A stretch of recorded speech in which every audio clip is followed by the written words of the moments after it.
നമസ്കാരം. Welcome to Geetha's ഭക്തി ഗീതം. വൺ ഡേ വൺ ശ്ലോകം. Shrimad Mahabhagavatam 1038th day. Today 46th ശ്ലോക ഓഫ് പ്രഥമസ്കന്ധം 13th chapter. For details please see the description box. Geethas ഭക്തി ഗീതം ഒരു ദിവസം ഒരു ശ്ലോകം. ശ്രീമദ് മഹാഭാഗവതം 1038 ദിവസം. പ്രഥമസ്കന്ധത്തിലെ 13ാമത്തെ അധ്യായത്തിലെ 46ാമത്തെ ശ്ലോകം. ഓം നമോ ഭഗവതേ വാസുദേവായ. ഓം ശ്രീകൃഷ്ണ പരമാത്മനേ നമഃ. ഹരിശ്രീ ഗണപതയേ നമഃ. അവിഘ്നമസ്തു ശ്രീ ഗുരുഭ്യോ നമഃ. ഓം തത്സത്.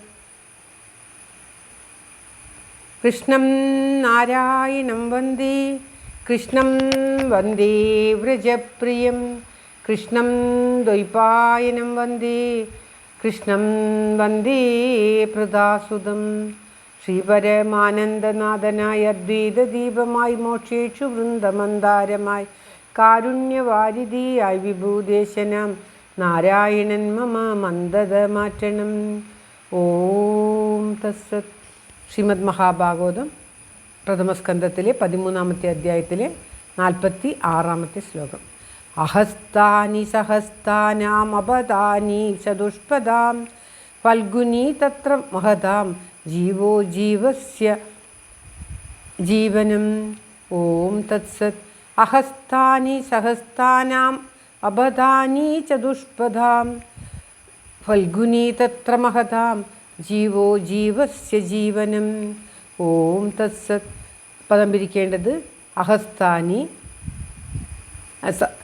അഹസ്താനി സഹസ്താനി സഹസ്താനാം അപദാനി ചതുഷ്പദാം, ഫൽഗുനി തത്ര മഹതാം ജീവോ ജീവസ്യ ജീവനം.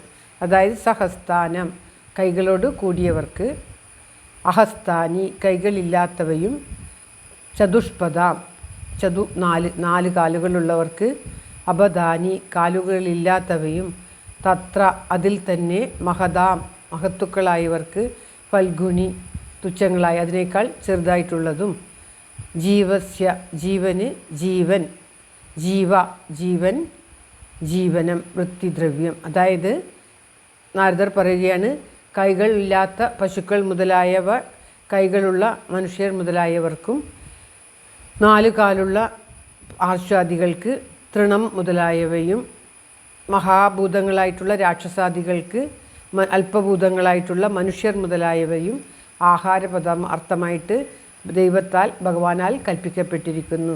ആയതുകൊണ്ട് സർവ പ്രാണിവർഗവും പ്രാണിവർഗത്തിന് തന്നെ ആഹാരമായിട്ടാണ് ഇരിക്കുന്നത്.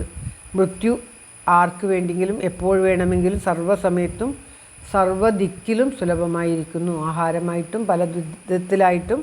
അതുകൊണ്ട് തന്നെ ഉപജീവന ദ്രവ്യം ഒരാൾക്കില്ല, ഒരാൾക്കുണ്ട്, അല്ലെങ്കിൽ ഞാൻ ഒരാൾക്ക് കൊടുക്കണം എന്ന് ചിന്തിക്കേണ്ട ആവശ്യമില്ല. എല്ലാ സ്ഥലത്തും ഉപജീവന ദ്രവ്യവുമുണ്ട്, എല്ലാ സമയത്തും മൃത്യുവുമുണ്ട്. അതുകൊണ്ട് ആരും ആരെയും രക്ഷിക്കേണ്ടതില്ല എന്ന് പറയുകയാണ്. താൻ രക്ഷിക്കുമെന്ന് പറയുന്ന തന്നെ തനിക്ക് രക്ഷിക്കാൻ കഴിയില്ല. ആ നിമിഷം ശ്വാസം പുറത്തുപോയ ശ്വാസം ഉള്ളിൽ വരുന്നതിന് മുന്നേ ആ പറയുന്ന ആൾ ഇല്ലാതാകാം, അല്ലെങ്കിൽ ആ പറയുന്ന ആൾ വേറൊരാൾക്ക് ഭക്ഷണമായി തീരാം. അതുകൊണ്ട് തന്നെ അങ്ങനെ ഒരാൾ ഞാൻ രക്ഷിക്കുന്നു, ഞാനില്ലെങ്കിൽ അവർക്ക് ആളില്ലയോ എന്ന് ചിന്തിക്കേണ്ട ആവശ്യം അശേഷമില്ല എന്ന് നാരദർ ധർമ്മപുത്രർക്ക് പറയുകയാണ്. ഇങ്ങനെയൊക്കെ ഉപദേശം നൽകുന്നത് ഗാന്ധാരി ദേവിയെയും ധൃതരാഷ്ട്രയെയും വിതുരരെയും താൻ സംരക്ഷിക്കുന്നില്ലല്ലോ, അവർ നമ്മളെ വിട്ടുപോയല്ലോ എന്നുള്ള അദ്ദേഹത്തിൻ്റെ ദുഃഖം മാറ്റാൻ വേണ്ടിയിട്ടാണ്. ധർമ്മപുത്രർ മഹത്തായ വ്യക്തിയാണ്, എങ്കിലും അദ്ദേഹത്തിനും ഇങ്ങനെയുള്ള ദുഃഖം ഉണ്ടായതുകൊണ്ട് ആ ദുഃഖത്തെ മാറ്റാൻ വേണ്ടി നാരദർ ധർമ്മപുത്രർക്ക് പറഞ്ഞു കൊടുക്കുന്നത് പോലെ നമുക്ക് എല്ലാവർക്കും ഉപദേശം നൽകുകയാണ്. ഞാനാണ് രക്ഷിക്കുന്നത് എന്ന് ആരും ആരെയും കരുതിക്കേണ്ട ആവശ്യമില്ല. എല്ലാവർക്കും ഭഗവാൻ മാത്രമാണ് രക്ഷ. അനാവശ്യമായിട്ടുള്ള കർത്തൃത്വബോധം വേണ്ട എന്ന് കാണിക്കുകയാണ്. അങ്ങനെയുള്ള ബോധമുണ്ടാകുമ്പോഴാണ് ദുഃഖം നമ്മളെ ഗ്രസിക്കുക. ദുഃഖിക്കാതിരിക്കണമെങ്കിൽ കർത്തൃത്വബോധം, ഞാൻ ചെയ്യുന്നു, ഞാൻ രക്ഷിക്കുന്നു, എന്നെക്കൊണ്ട് നടക്കുന്നു എന്നുള്ള ചിന്ത ഇല്ലാതിരിക്കണം എന്ന് പറയുകയാണ്.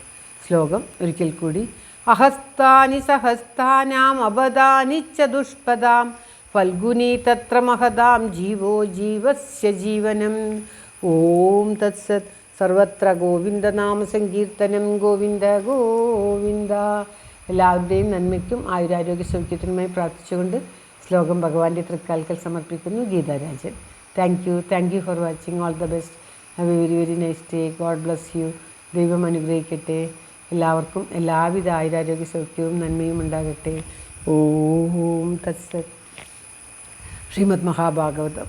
ഓം തത്സത്.